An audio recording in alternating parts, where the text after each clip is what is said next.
People are now sending us their little lockdown joys. Oh, yeah? What are they? Carol via email, please tell Piers how sad this is for lockdown fun. We live in Benidorm and I've just purchased the Benidorm game. Oh, my God. That is What's a new that? low. They live in Benidorm. That is a new low. And they've purchased the Benidorm game? What's the Benidorm game? Mary on Twitter. Am I missing something? My little joy has been kissed on my eyelids every morning by my dogs, Nancy, Lulu and Ruby Dooby. Wow. That is why I don't have a dog. OK. Keep us informed of your lockdown joys, you weird people. And please tell me what the Benidorm game is. Can we find out what the Benidorm game is? It sounds great. I presume it's based on the TV series, is it? Let's find out. Do you know what? It sounds horrific. I have to say, if I was in Benidorm, that would be enough of a lockdown joy for me. I certainly wouldn't be playing the... She's right. Carol's right. Why would you be playing the Benidorm game in Benidorm? We're not in one of those moments where we find out there's something like it's, you know, a euphemism. Oh, something naughty? I do hope not. Here's... The Guardian reports on the government's joy is watching Arsenal get knocked out of the FA Cup. Oh, thanks a lot, Tone. Happy Monday to you too. Thank you to our panel. Still to come, we are going to be talking to... Well, good morning, Britain. It's just 7:55 on a Monday morning. This is an extraordinary story. In 1944, Lily Ebert was taken from her home in Hungary to Auschwitz, the concentration camp. Tragically, her mother, brothers and sister were all killed. But incredibly, Lily survived. She's now 97 years old. And Lily has made another astonishing survival. Extraordinary story, extraordinary woman. To have come through that, imagine, 14 years old, and you get taken to Auschwitz and you lose most of your family. Yeah. And you've got a choice, as she said, in terrible times, you know, and many people will be feeling helpless now about what's going on. You have a choice to either be positive and move forward through adversity.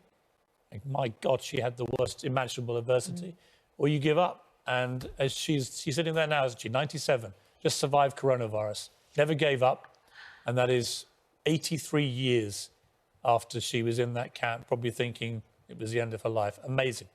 That US soldier wrote on that banknote, the start to a new life, good luck and happiness. And my goodness, didn't she have some good luck as a result of that act of amazing kindness? Woman. That generation, honestly. I go on about them a lot, but they're a remarkable generation. Absolutely. They really are. The resilience and the power to be positive through such, in her case, appalling depravity is just spellbinding. Anyway, we hope you enjoyed that as much as we did, because what an inspiration she is. I can see already, actually, from the reaction we're getting. Kevin on Twitter, Lily Ebert is a legend. What a survivor. Fee on Twitter, Lily Ebert, a true fighter, a lovely lady. Di Walks on Twitter. Thank you both. 7 minutes past 8. Let's bring you up to date with this morning's headlines. The government is... They're getting too many runs. Come on, England. We've got to get them out. 2 more to go. And we've got a sports commentator, Gabby Logan, joining us right now. Well, how appropriate, Gabby. Do you have your eye on the cricket as you're talking to us? Thank you, Miss Coffee. OK. It's interesting because she throws out... She gives two very interesting reasons. The 2 reasons why we have the worst death rate in the world, apparently, are we have an ageing population, so we're too old. And we have an obesity crisis. And we have an obesity problem, we're too fat. And yet when I said, so it's the public's fault then, is it? We're too fat and nothing to do with the government. I was the one insulting. Just like to point out, after Prime Minister Boris Johnson emerged from hospital, having recovered from coronavirus, he himself had a press conference at which he said he had an underlying issue and said, literally, I was too fat.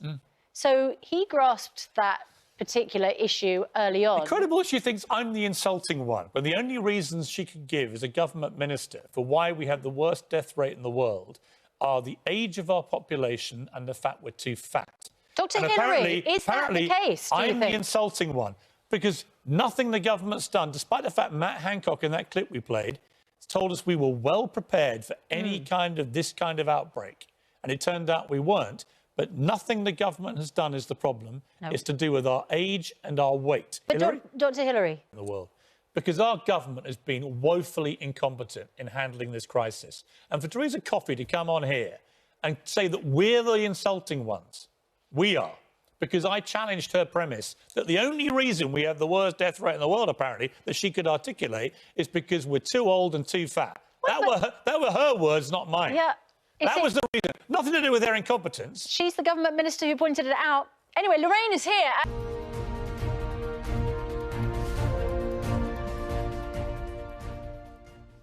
with Piers Morgan and Susanna Reid.